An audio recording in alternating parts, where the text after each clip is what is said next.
Alright, here we go. Okay, so what we have here is a diminished chord, and we want to know how to function these diminished chords. See? So what we do is realize is that if you take any note in a diminished chord and you lower it 1 fret, it'll turn back into a dominant 7 chord that it's substituting for.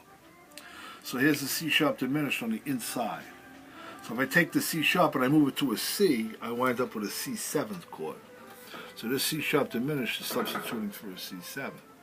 The next note over here is G. If I drop that back a fret, it turns into a G flat 7 chord. So this chord could also substitute for the G flat 7. Which I find out later on that these two chords are tritones of one another. Tritone substitutions of one another. Now if I take the next note, B flat, and I drop that 1 fret, it turns into the A7 chord. Now, a lot of people are not familiar with this inversion of the A7 chord, but it's one of the 7 diatonic 7 block formations that'll be found in my future book. Kevin Stein explains it all. The next note is here, the E. If you drop that back a half step, it forms into an E flat 7 chord. And we realize that the A7 and the E flat 7 are also tritones of one another.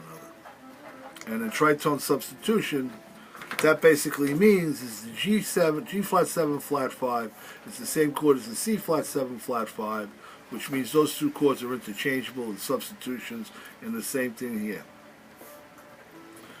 So this one diminished chord, right? G flat C because of tritone. Right, tritone, 6 frets or 3 whole steps apart. So this one diminished chord can substitute for any of those chords. Now, these are all inversions of the inside block chord system, which is 4-part harmony. This would be root position. This is the second inversion. This is the first inversion, and this is the third inversion. Now I'm going to pop in the same chord. Yeah, well, they're not the same chords, but they're all 7 chords. Oh, okay, you mean inversions of the right? In other words, root in the bass, fifth in the bass, third in the bass, 7th in the bass. So now, so that we see how it works again, we're going to let the magic happen one more time with a diminished chord that mostly everybody knows.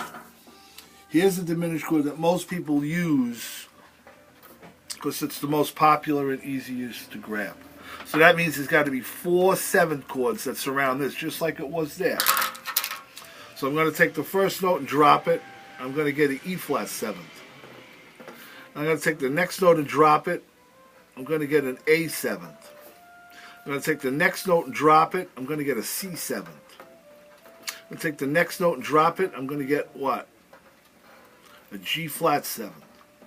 Once again, this is E flat 7th, A7, C7, G flat 7. These two are still tritones of each other. So is this. And all of these chords are inversions. This is the root position, the second inversion, the first inversion, and the third inversion. So all of this one diminished chord can substitute for all of those 7 chords. So when you want to use a diminished 7 chord, I tell everybody to do this. If you have, for example, a C7 chord, you could use a C sharp diminished. Because the C sharp diminished 7 is just like a C7 chord, except it's just got 1 fret higher, so it has almost all the same notes. And it just so happens that when you look at a C7 flat 9, C, E, G, B flat, and D flat, right here, this D flat is the same as C sharp. They're the same. It's basically that chord. So a C7 flat 9, which is a C7 chord with an added upper altered tone, is basically has 4 notes of the C sharp diminished. So that's why you say the rule of thumb in jazz music, or in any kind of substitution of any kind of contemporary music in the application of diminished chords, is you have a dominant 7, just use a diminished chord whose name is 1 fret higher, and you can use it as a substitution.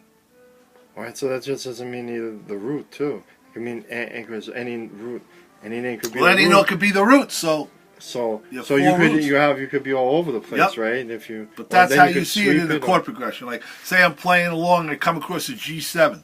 I could use a G sharp diminished. That's a G7 flat 9. I could play that instead. That's how I get the diminished chord in when it's not written. You understand what I mean? All right. Bye-bye, boys and girls.